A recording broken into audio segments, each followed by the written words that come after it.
le contenu va concerner tous les parents, quoi qu'il arrive. Parce qu'on va aborder la question des écrans, l'impact, comment la jeunesse aujourd'hui et comment les enfants évoluent et l'éducation aujourd'hui est complètement différente, on voit l'impact. Et nous, on est dans les extrêmes, effectivement, dans le public qu'on accompagne, mais c'est quelque chose de société, vraiment. Tout le monde se pose des questions aujourd'hui, que ce soit au niveau de l'éducation nationale, du comportement. Et tu vois, alors peut-être le titre est trop violent, je peux l'entendre. Après, les thématiques qu'on va aborder vont concerner tout le monde. Un enfant de 3e qui fait, comme tu me disais, un DM de maths, il le fait avec ChatGPT, comme je dis, l'intérêt c'est est-ce qu'il veut être mathématicien, il veut travailler en tant qu'aviateur ou peu importe, des trucs où ça nécessite vraiment des maths poussées. Est-ce que c'est utile ou pas qu'il fasse son DM de maths comme tout le monde? Je pense pas. S'il a trouvé la solution avec ChatGPT, tant mieux. Mais par contre, c'est plus remettre en question l'adulte en disant voilà, moi je l'ai fait, tu vois, j'ai fait le DM avec ça. Donc si vous mettez les mêmes réponses, tout pareil, et ben en fait, à un moment donné, ça va pas aller. Tu vois, par exemple, je sais pas moi, un truc sur faites-moi un truc à partir de ce livre, tu vois. Tu vois, et ben en fait, si le prof il arrive et fait bon, vas-y, dis-moi tout ce livre-là, tu vois. Et du coup, moi j'ai exploré ce truc-là par rapport à Mozart. J'ai fait une démonstration à ma mère, elle en venait pas. Mais parce que moi, je suis des nièces, tu vois, qui sont venues.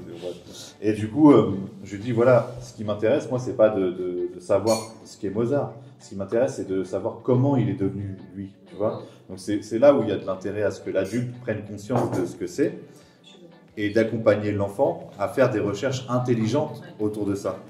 Moi, je connais des gens qui sont dans l'informatique, qui font travailler leurs enfants déjà de 5 ans, ils font discuter avec ChatGPT, tu vois, ils font des conversations. Ça peut paraître fou et paraître dangereux, mais en fait, c'est ce qui va se passer demain. Donc, c'est préparer l'enfant à un monde qui va lui ressembler, en fait, à un moment donné. C'est-à-dire que s'il n'est pas connecté à ça tout de suite, il ne va pas se saisir de ça. Et en fait, l'intérêt, c'est de se dire, tu peux te saisir de ça, et tu pourras aller très très loin avec ça. Demain, tu peux créer des business avec, tu peux investir, tu peux créer des plans 3D. Moi, je fais des plans 3D avec ChatGPT, tu vois ce que je veux dire, tu peux tellement exploiter le truc qu'aujourd'hui, si tu t'en sers pas, ben, je comprends pas en fait, tu vois. Je ne comprends pas. Ce qui est intéressant, comme disait, c'est Olivier qui a beaucoup exploité au début, et après, moi, je m'y suis mis. Mais il me disait, mais en fait, quand tu poses des bonnes questions et que tu cibles bien les choses, mais tu obtiens des trucs impressionnants. Et en fait, c'est juste accompagner sur ça, oui, par rapport à l'intelligence artificielle. C'est ça, et puis ça va demander aux parents et surtout à l'enfant d'apprendre à faire des prompts. Tu sais, c'est comment des prompts. C'est-à-dire, c'est comment tu communiques avec une intelligence artificielle. Donc, c'est tout un domaine de savoir qu'il faut anticiper sur cette question, parce qu'il y aura des différences entre les enfants qui sauront communiquer avec le média et ceux qui ne savent pas, qui vont tourner dans des trucs très basiques, et puis ceux qui sauront, il y a une manière de poser des questions, il y a une manière d'écrire, il y a une manière d'interagir. Et si les parents ne s'intéressent pas à ça, d'accompagner l'enfant sur ça et se dire, écoute, il faudra que tu vois des tutos, on va le voir ensemble, on va apprendre ensemble et on va apprendre à gérer toutes ces questions-là. Donc, la question du savoir et de la transmission de savoir va être bouleversée, là. Et les enfants sont déjà plus ou moins dedans, et le décalage avec les parents, donc le fossé va être de plus en plus grand. Et c'est comment, derrière tout ça, déjà, en tant que parent, il faut s'intéresser. Et de deux, une fois que tu t'intéresses, comment tu préviens certains phénomènes qui vont venir avec ça. Parce qu'on ne peut pas tout anticiper, mais c'est une puissance qui est entre les mains, il faudra bien le contrôler, ce truc-là. En fait, il y a ça, oui, mais il n'y a pas que l'intelligence artificielle, il y a aussi les réseaux, l'accès au réseau. C'est-à-dire que, pareil, on met un intérêt à ce que, tu vois, parce que, bon, comme il dit, l'intelligence artificielle est partout, l'algorithme, c'est de l'intelligence artificielle, tu vois. Mais en gros, c'est ça, c'est que consomment vos enfants, tu vois. Mais l'intérêt, c'est de se dire, voilà, tout ce qu'on met en place en famille, maintenant, on va pousser un peu le truc en mode formation, tu vois, c'est pour ça que je mets toujours des guillemets, mais ici, où justement, on va renommer gestion des réseaux et des écrans, quoi, tu vois. Et c'est accompagner le parent et l'enfant à comment tu t'en sers, et surtout le parent à l'intéresser à ça. Parce que c'est ce qui manque aujourd'hui, c'est qu'on a des parents qui sont démunis. Tu vois, ouais, moi j'ai pas ça, j'ai pas ci, j'ai pas ça. Intéresse-toi à ça. Tu vois, regarde que quand t'es un mec, au début, tu vas voir des fesses bouger dans tous les sens. Tu vois, quand tu t'inscris au début. Après, il va falloir que tu fasses ton algorithme à toi, tu vois. Mais c'est générer ça chez un parent, c'est intéressant. Parce que du coup, il va se rendre compte que, en fait, son gamin, il a accès à des trucs, des fois, qu'il n'aurait pas il n'a pas à avoir accès.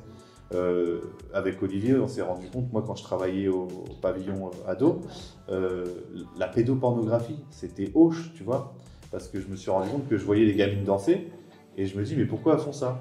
Et en parlant avec Olivier, il m'a dit, mais tu te rends pas compte sur les réseaux ce qu'il y a et tout, des gamines, machin.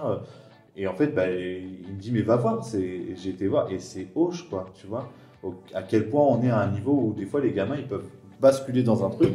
Et en soi, on en vient à des phénomènes comme Fortnite, je me prostitue, mais tu vois, je me prostitue digitalement, tu vois, donc avec des photos et tout, c'est de la prostitution, je gagne de l'argent pour Fortnite, tu vois, donc ça amène à ça, tu vois, par la suite, ou du moins ça peut générer ça par la suite.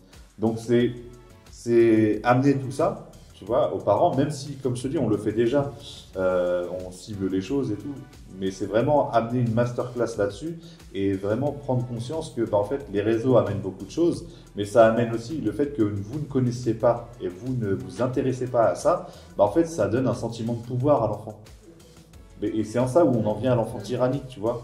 Et puis, au niveau du développement de l'enfant, l'impact de ce genre de médias aujourd'hui. Oui, si l'enfant il regarde un dessin animé, ça ne me dérange pas. L'idée, c'est aussi de sensibiliser sur les inviter à avoir une vraie réflexion sur à partir de quel âge il est conseillé qu'un enfant ait accès ou pas, de voir tous ceux qui ont les concepteurs de ce type de médias, quel est leur rapport à cette situation. Voilà. Et voilà, quelle dépendance ça crée. Et après, sur le développement de l'enfant, la question de l'égocentrisme et tout ça qui développe. Et après, nous, on pourra faire des liens aussi avec le modèle d'éducation aujourd'hui où on est dans c'est très induit. On est à l'horizontale avec l'enfant, on négocie, et tout ça, c'est tout un mouvement. Faire prendre conscience aux parents qui doivent s'intéresser à tout ça pour en connaître les dangers, pour maîtriser ça. Et c'est la posture du parent qui va jouer. Donc c'est à nous aussi de faire comprendre aux parents que, en fait, si toi, en tant que parent, tu fais que ça, tu vois, par rapport à l'écran, en termes de posture, c'est si à chaque fois que ton gamin il fait une demande, tu réponds à cette demande et que tu mets pas un cadre dans la demande, en fait, tu vas te faire manger. Mais que ce soit sur un écran, que ce soit sur, je sais pas, moi, je veux pas faire la vaisselle, tu vois, des trucs tout cons, ou maman, je suis pas content, ok, tiens, tu veux ça, mon chéri, tu vois. Parce que je veux dire, des trucs genre. C'est sûr que ça va de soi, tu vois, dans comment ça va être amené, tu vois. Mais c'est vrai que si on cherche à pousser le truc, nous, on va cibler vraiment la problématique de l'écran pour, déjà parce qu'elle est enfin, il n'y a pas un parent qui n'est pas confronté à ça, tu vois. Et puis ça va demander aussi, si on l'amène bien, ça va obliger les parents d'avoir un regard eux-mêmes sur leur propre consommation. Et l'autre fois, on discutait avec une maman, avant même qu'on termine, elle dit, mais même moi, l'exemple que je donne à mes propres enfants, c'est problématique, parce qu'on ne se rend pas compte de nos usages. Et sauf que l'enfant est dans le mimétisme, et donc oui, il va faire la même chose. Et donc, ça va demander aux parents une certaine discipline. Qui dit discipline dit se poser des limites. Et là, on est dans le cadre du volet éducatif. C'est-à-dire que ça va demander aussi aux parents de poser des limites et une discipline à leurs enfants. Et ça va être compliqué. Ça va être compliqué parce que la machine est lancée. On a tous des habitudes. Sauf que, voilà, c'est de se dire, soit on réfléchit à court terme, soit on réfléchit à long terme, très long terme pour nos enfants. Les choses vont aller très vite, vont avoir un gros bouleversement. Donc nous, on va sensibiliser, donner des pistes de restriction, parce qu'il faudra bien parler de restriction, parler de la notion de gratification immédiate et de gratification différée, et pourquoi c'est important de maîtriser cet item-là, et puis après faire au mieux. Parce que c'est une évidence que tous les parents qu'on rencontre, même à titre personnel, la question des enfants, de la frustration, de la gratification, tout le monde est concerné à un moment donné, ils disent à 10-11 ans, ça part en vrille, c'est compliqué à la maison.